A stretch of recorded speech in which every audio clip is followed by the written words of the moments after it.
British অর্থনীতি নিয়ে বিভিন্ন শঙ্কার মধ্যে এবার জানা যাচ্ছে ২০২৫ সালে দেশের অর্থনীতি একটি ভালো সূচনা করতে যাচ্ছে।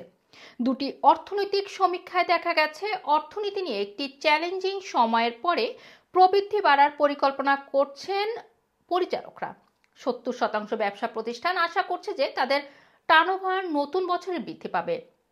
এদিকে লয়ার্স ব্যাংকের গবেষণা অনুসারে ৭৩%-এরও বেশি প্রতিষ্ঠান লাভের ব্যাপারে আত্মবিশ্বাসী। লয়ার্সের একজন সিনিয়র অর্থনীতিবিদ হ্যানজু বলেন, আগামী বছরের জন্য ব্যবসা প্রতিষ্ঠানগুলো উচ্চাভিলাষী পরিকল্পনা করছে। চ্যালেঞ্জিং ইকোনমিক আউটলুক থাকা সত্ত্বেও এখন সবকিছু স্বাভাবিক হয়ে আসছে। হাই স্ট্রিট ব্যাংকের জরিপে ১,২০০টি ব্যবসা প্রতিষ্ঠানের তথ্য নিয়ে এমন গবেষণা করা হয়েছে। প্রতি ১০ জনের মধ্যে ৭ জন ফাইন্যান্সিয়াল সার্ভিস কর্মকর্তা বলেছেন সরকারের পরিকল্পনার ফলে ২০২৫ সালে আর্থিক সেক্টরে প্রবৃদ্ধি এবং প্রতিযোগিতামূলক পরিবেশ অব্যাহত থাকবে। গত মাসে ম্যানশন হাউসের বক্তৃতার সময় র্যাচেল রিভস জানান, যুক্তরাজ্যে অর্থনৈতিক ঝুঁকি নিয়ন্ত্রণে কাজ করছেন তারা।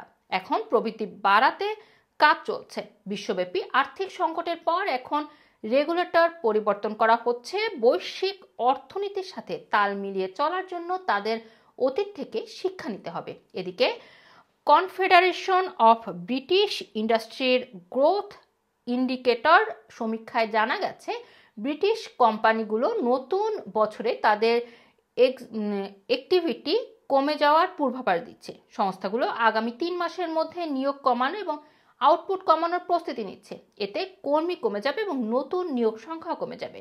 এদিকে ব্রিটিশ রিটেল কনসোর্টিয়াম জানিয়েছে খুচরা বিক্রেতারা নতুন বছরে আরও একটি ধাক্কার সম্মুখীন হবেন। রুমানা রাখি, রানা টিভি, লন্ডন।